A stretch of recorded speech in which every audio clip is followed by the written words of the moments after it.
So let's get this out of the way first. If it looks like I haven't slept in 2 days, it's because I haven't. But I have a video that I've been wanting to talk about, and it's super easy to make. I feel like a lot of people just talk about overheating in cameras, DSLRs, mirrorless cameras, but they don't really go into it and explain why or what it affects. It's not a technical breakdown or anything. I just wanted to give my thoughts on this overheating issue, especially nowadays with the R5. Even the Fuji X-T4 got blowback on it. And so is Sony's newest camera, the A7S III. Everything overheats, holy sh! Now back in the day, it became pretty much a meme to throw on your mitt to take something out of the oven, especially when it was Sony cameras. So you would take it out and, people would throw it in a stove and have fun with it. But Sony had a very bad problem with overheating issues back in the day, but they were advancing a lot of technology into a mirrorless body. That mirrorless was still greatly emerging. And they did deal with it for a brunt of the while. I mean, you would take certain cameras out for about 20 minutes. You would get the overheating signal. Sometimes it wouldn't overheat, even though you got the warning. Sometimes it would, etc. But Sony is pretty much perfected. It's a little strong, but they've pretty much perfected that with a lot of their firmware and everything in their software. So you've seen the strides that have come from that. And now you have Canon who's tried to put out something since the Canon 5D Mark II with trying to throw in 8K video into the new Canon R5. And out of the three cameras that I've already mentioned, because it's important to know hands-on and who to listen to and everything like that, I've only been able to see the R5 as kind of a first look or hands-on type of thing. And when I was observing that being used, that did overheat within 20 minutes. And it wasn't in an extreme setting. It was a controlled, cool studio environment type thing.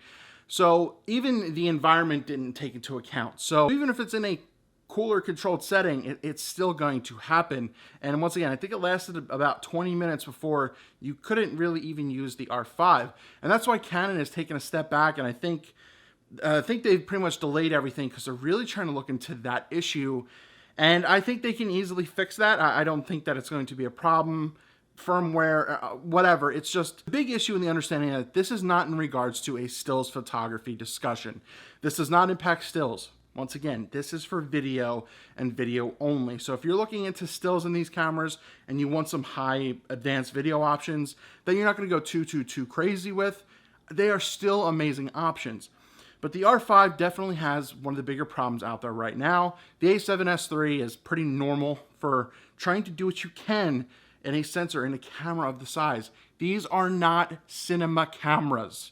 Mind you, once again, fine for stills, but these are not cinema cameras. You're not buying the movie cameras out there, the cinema cameras out there for that 10, 20, 30, 40, 50, 100, 300K. It's not that. You are getting a lot of features that can be in these cameras sub $10,000, $5,000. But that's what you have to keep in mind, that the argument of overheating does get a little bit ridiculous to a point. And of course you should be able to get the best bang for your buck. Should it overheat? No, but it's going to an extent. You're forcing a lot in that little package right there. And that's the point you have to understand. You could stay Canon, you could stay Sony, you could stay Fuji, but yet again, what is the common theme? All of them had some lining of overheating, and that's just because it is how it is. It's the extent of it, how bad it is, but you get people to talk about it, and then that raises issues, and then it just becomes, well, people are looking for problems. No, people are reporting the problems so you can use your camera the way you think you want, but you don't understand even what you're doing. You're not buying the R5 to shoot 8K. You're a YouTube person. You're not using 8K. You can't edit it right. You can't display it properly. And honestly, none of us can even watch it properly. So to understand what you're even using as you're getting these features, besides just marketing hype, is super important, and it's being very missed out. And it's just marketing hype. It's just trying to sell a camera, but it's more deep than, oh, the camera overheats, this sucks. Well, a lot of the cameras will kind of overheat, especially when you're trying to push what's going on right now. I want to hear your thoughts on overheating as well. Is it really a big deal? Do you understand why things are overheating? Do you understand what's going on? I want to know your thoughts down below. And is it justified to be angry that your camera, the new R5, A7S III, X-T4, that they're overheating at times? Or is it just very, very bad exaggeration and people just don't know what's going on? You know, be a very interesting discussion to have, but it's definitely something of the times to where it's how it is. It's way better than before. Yet again, Sony used to put out a couple cameras in a row where they were all overheating. There was even a point where they had 1080 to overheat in their A5100 back in the day too. So you've seen it come long, long ways from there. And the S line, the A7 III, etc. They've done such a good job with that as well to where they are now, to where they're doing a lot of advanced features in something like this. And Canon, even if 4K, is doing very, very good. But when you bump it up to the 8K or 4K to extreme, that's when things start to get a little iffy. But let me know your thoughts down below.